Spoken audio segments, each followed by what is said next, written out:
gente, tudo bem com vocês? Então, hoje eu vou fazer mais um vídeo com meu tio Juan, é o segundo vídeo aqui no canal com ele. E hoje a gente vai fazer um vídeo sobre reportagem. E a gente vai começar. Juan, quantas mulheres você tem no WhatsApp? 93. 93, certo? Agora a gente vamos para a segunda. Quantos amigos de menino você tem? 30. No WhatsApp? 30 no WhatsApp. Vamos para a terceira pergunta. Quais são os dois melhores amigos? Hã? Quê?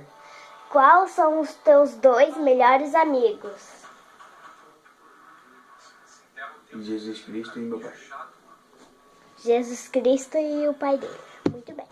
Vamos para a quarta, gente. Agora eu vou fazer outra pergunta, que é a quinta. Quarta.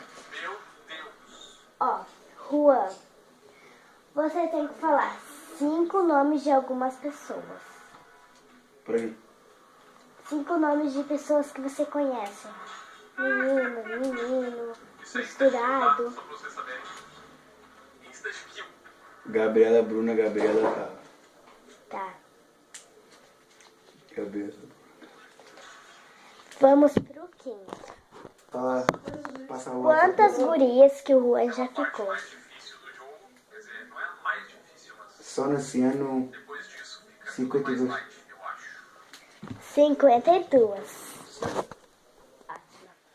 Juan, você tem 3 meninos ou meninas? Tipo, quais são os teus melhores amigos? 3. De menina? É, tanto faz. Fala 3. 3.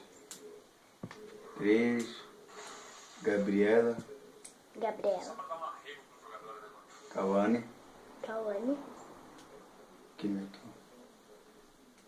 Larissa. Larissa, que mais? Juliana. Larissa, Juliana, eu. Era só 3. Tu não, outra. Então vamos pra próxima. Deixe o seu WhatsApp, não é pra mim, tá? É pra ele. Meu WhatsApp é 96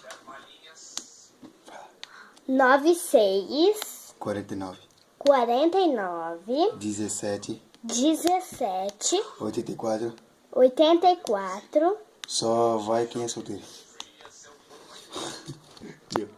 É esse número dele, tá, gente? E quem quiser ter ele no WhatsApp, mostra como tu é. Gostoso. Deu. Quem quer ter ele, bota esse número Não, que ele falou pra mim. E tchau, tchau. Bye, bye.